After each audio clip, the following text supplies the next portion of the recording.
introduction about the analytical science and environmental pollution control. Now, today I want to discuss a little bit about the spectrophotometry and other techniques which we have already completed in our previous courses, and then I will give you a very brief introduction regarding the infrared spectroscopy. Afterwards, we will proceed on the structure of the atom. We will spend about 1 or 2 hours on the structure of the atoms and electrons, protons, neutrons, etc., and then go on to the electromagnetic radiation. So, yesterday I was trying to tell you that the earliest form of spectroscopy application was the spectrophotometry. So, spectrophotometry is practiced quite a lot all over the world even now, and the earliest applications were somewhere around 1930s when the first type of colorimeters were introduced into the market. And nowadays the total spectrophotometric determinations all over the world exceed more than 100,000 compounds and more than 30 million estimations all over the world. You can imagine the popularity of these techniques in day-to-day life. So, another advantage of spectrophotometry is that the procedures can be easily automated now, which is with little or no manual intervention. So, all these things considered make way for the determination of lot of organic compounds, inorganic compounds, metals, non-metals, biochemical compounds, radioactive compounds. So many of them are determined by spectrophotometry. It is one of the best instrumental techniques, one of the cheapest, very cost effective, etc. Okay. Now, what is spectrophotometry based on? I will just give you a very brief introduction. It is based on the measurement of color of the chemicals. Heterocyclic chemistry and analytical chemistry are rapidly changing subjects, which almost frenetic activities are attested by the countless research papers all over the world most of the time, and new journals are there with the proliferation of monographs, reviews, conferences, symposiums, seminars, and so many other ways of dissemination of the information, and they cover all aspects of the science, that is spectrophotometry, that is including the instrumentation, including new methods, including standardization and several other aspects of the day-to-day applications of the technique. So, the interdependence of these two major branches, that is analytical science, that is heterocyclic chemistry and analytical chemistry.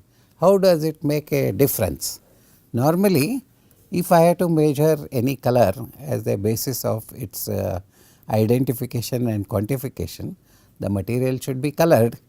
If the material is not colored, then I must have a reagent which, when added to the compound which I want to analyze, should form a color. That is where heterocyclic chemistry comes in. Okay. All chemists are known all over the world, even to the general layman, as the man, chemist is a man who plays with the chemicals, produces different colors and exciting colors in the laboratory, in the test tube, etc., which is very true in some aspects, but exceedingly true with respect to spectrophotometry. So, the most of the new reactions, new methods are all based on finding a chromophoric reagent for a compound of interest. So, the interdependence of these two chemicals, these two scientific fields rather, that is heterocyclic chemistry and analytical chemistry, it has resulted in the resurgence of UV visible spectrophotometry. That is due to the enhanced selectivity and sensitivity. Yesterday I talked a little bit about sensitivity, selectivity and then specificity also of the methods, analytical methods.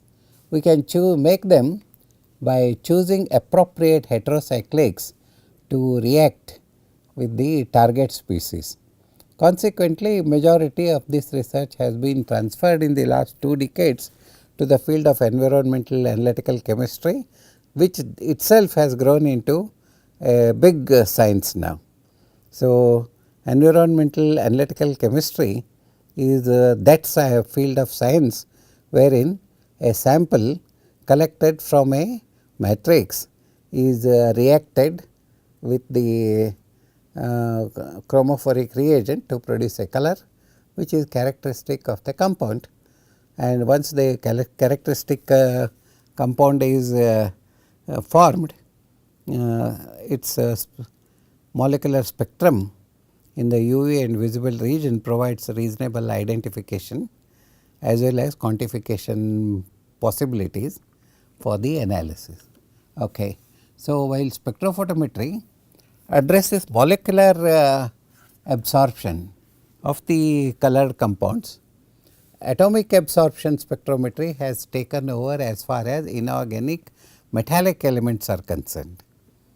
Okay. Basically, atomic absorption spectrometry was also initially sort of a competitor to the spectrophotometry. In spectrophotometry, the principle is to convert the molecular compound or any compound into another molecular compound to obtain the molecular spectrum. Okay.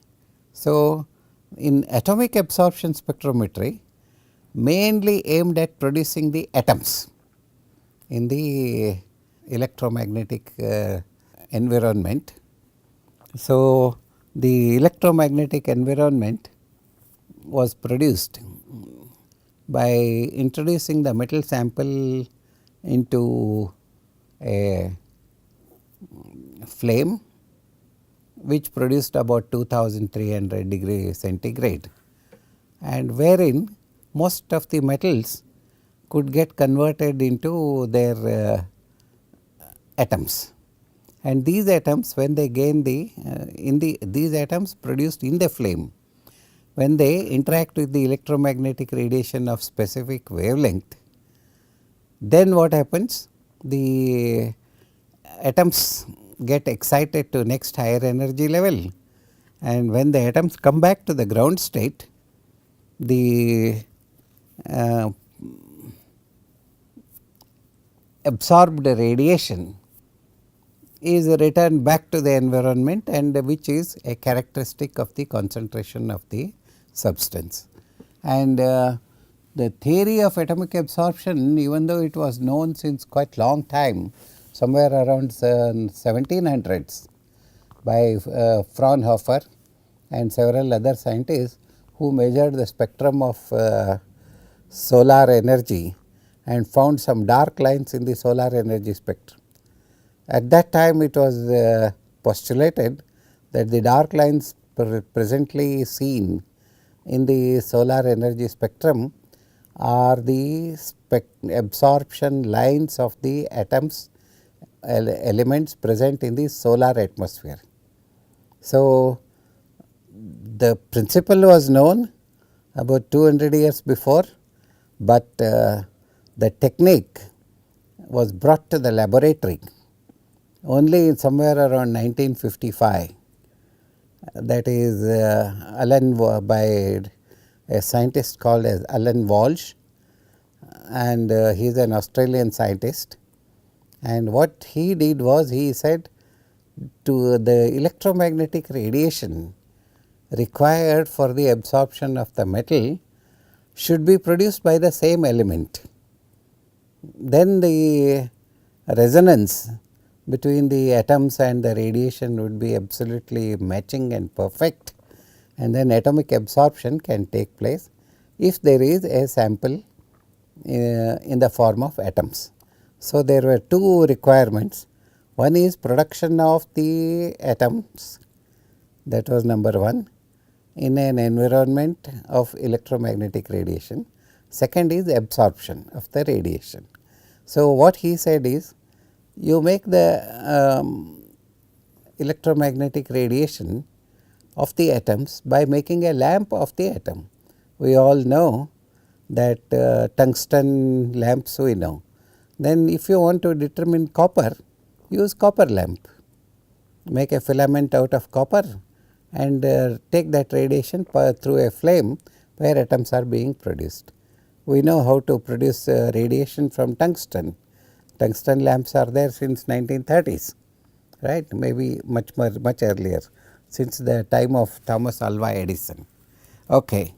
Now, the subsequently instrumentation experiments, instrumentation advances have made truly double beam spectrophotometers, etc., and with 2 flames, single flame, background correction and all that. And atomic absorption today is one of the most advanced technique for the determination of metallic elements.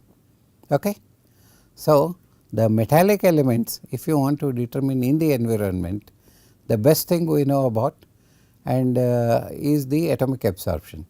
But why atomic absorption? Because it is specific.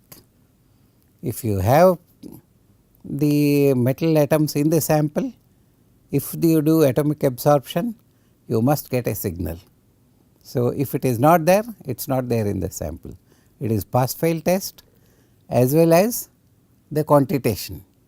So, that is where the atomic absorption is actually in the forefront of chemical analysis because of this property.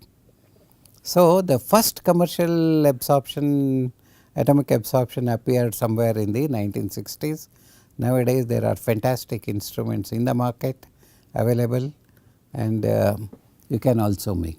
So, the spectacular advances in instrumentation, electronics, automation and computers over the years have made atomic absorption spectrometry one of the most reliable techniques of modern times, perhaps equalled only by atomic emission spectrometry, that too only in the last decade. Okay. That atomic emission spectrometry I will discuss with you in a minute. But in terms of simplicity, sensitivity, specificity and speed of operation, both are comparable, that is atomic absorption as well as atomic emission. Now, there was an exciting development of in the atomic absorption regime, that is I have written in the last paragraph in this slide by Labov. He is a Russian scientist, and another scientist Massman, he is an American. They pushed the detection limits of atomic absorption technique to nanogram and picogram levels, that is 10 raised to minus 9 and 10 raised to minus 10 grams, okay, and sometimes even up to femtogram levels, that is 10 raised to minus 15 grams. Now, you can imagine we can't even weigh 10 raised to minus 6 grams, but we can determine 10 up to 10 raised to minus 15 gram levels of the metals. Okay. Now, the another exciting development was the hydride generation, atomic absorption, and this one hydride generation technique is meant only for the few elements which produce hydride, and the hydrides have got an property that you just pass some amount of nitrogen in the sample.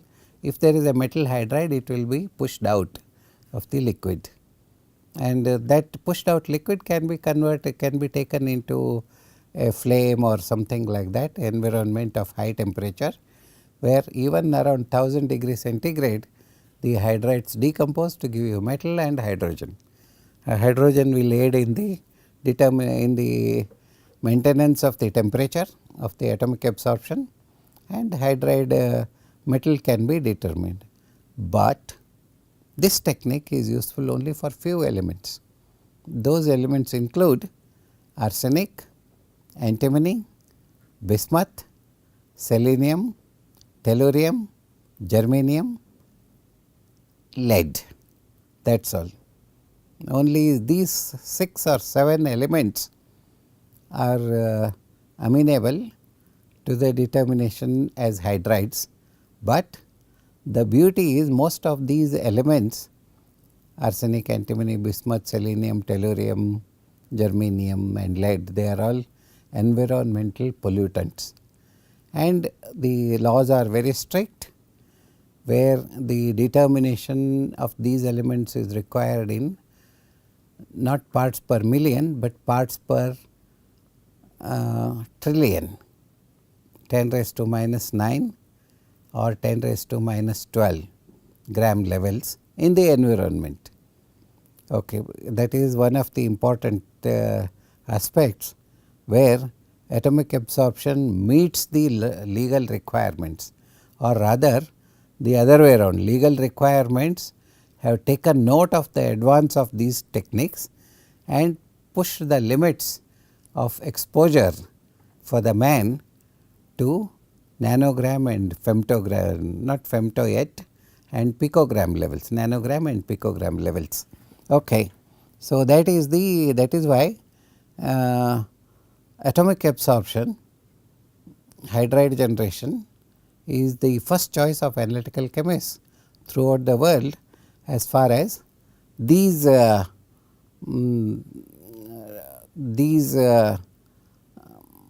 elements are concerned. Okay. Now, since last 30 years I have been people are talking about atomic emission. So, what is atomic emission? Atomic emission spectroscopy has gained wide popularity as an analytical alternate technology for AAS, atomic absorption. Okay. So, the story of atomic emission spectroscopy is also an interesting one. From 1925 onwards, people have been using atomic emission spectroscopy. It is probably comparable to spectrophotometry in its historical practice. Right from 1925, 30s etc., people have been using atomic emission spectroscopy. That was known as spectrography at that time. Okay. Now, spectrography was accepted as a quantitative multi-element technique even at that time, but with applications only in the foundry, where very high temperatures could be obtained from the melt of the metals when ores were being processed and metals were being produced. So, the technique is not new, but the development since 1960s, the atomic absorption,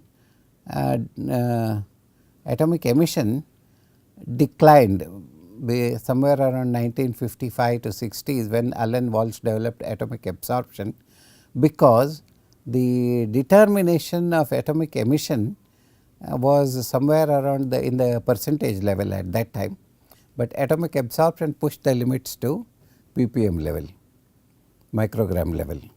So, a little bit the setback for atomic emission spectrometry as a technique, but with the advent of modern excitation sources such as inductively coupled plasma and the parallel development of improved electronic detection methods and microprocessor technology etc., again brought back the atomic emission spectrometry to the table where we work.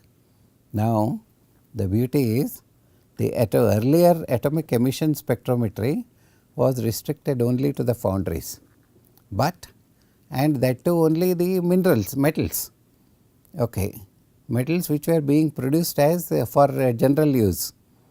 Now, the atomic emission spectroscopy is applicable to all elements,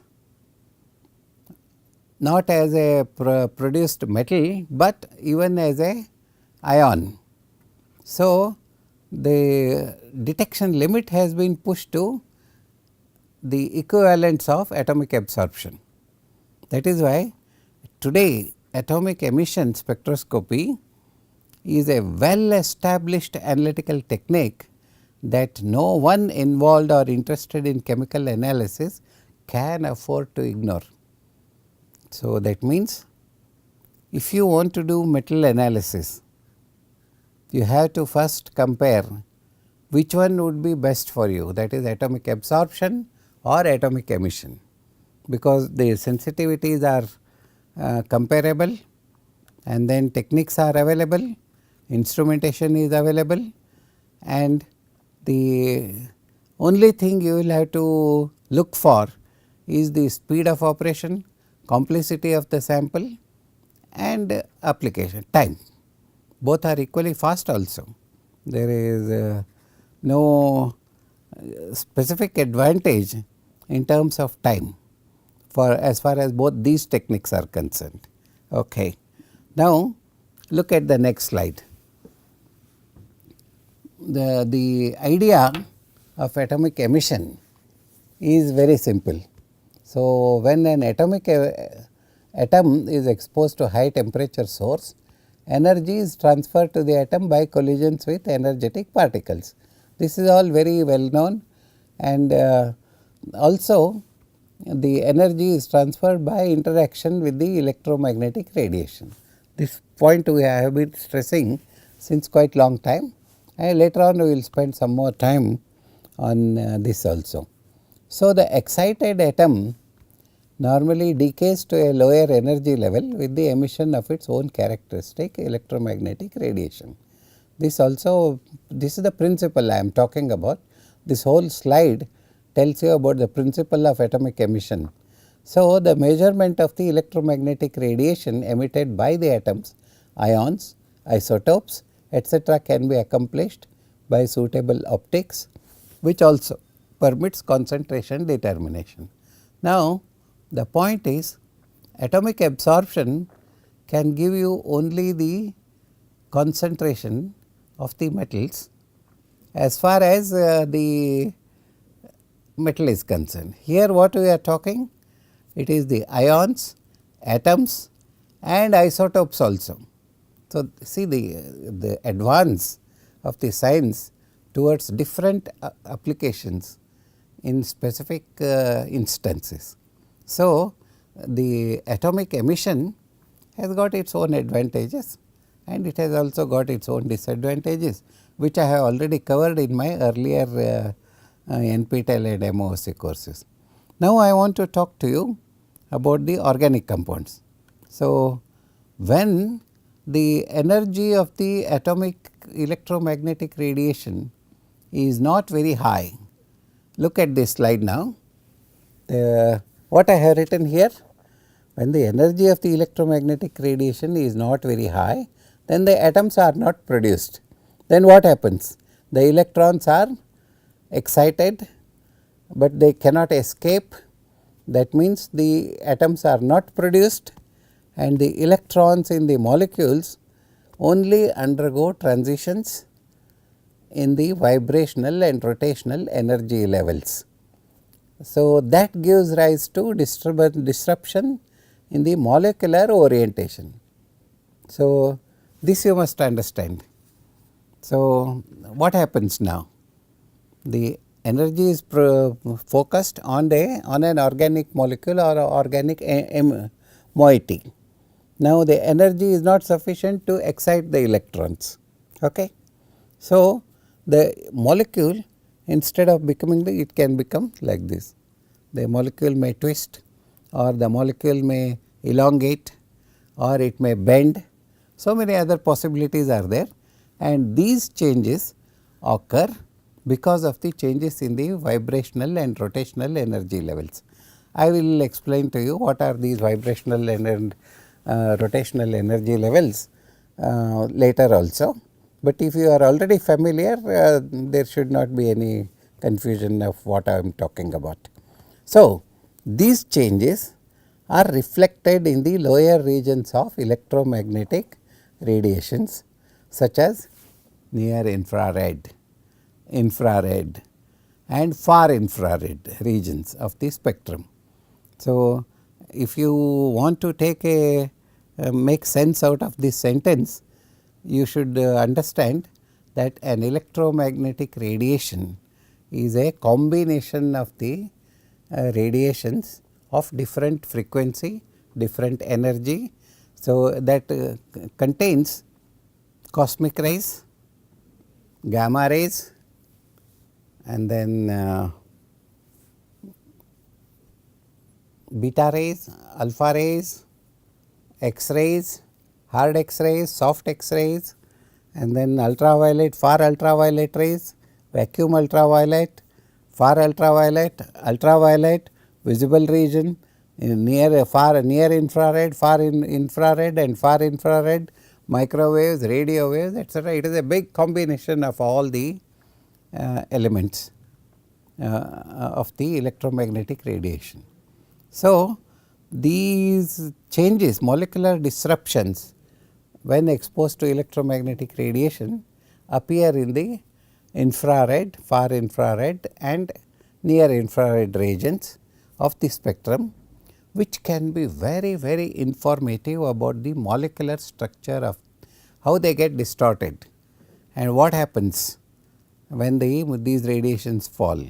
So, what are the types of frequencies and what are the types of transitions that occur that we will be studying in this course. Okay. Now, this course has been therefore designed to give you an introduction to the technique of infrared spectroscopy and insight into this aspect of pollution control by incorporating several scientific disciplines. I am talking about the course now, that is we will be studying atomic and molecular structure, we will be studying basics of atomic and molecular spectroscopy and then instrumentation for infrared spectroscopy, practice of infrared spectroscopy, infrared spectroscopy for identification and quantification of the organic compounds for pollution monitoring. So, we will continue our discussion in the next session. Okay.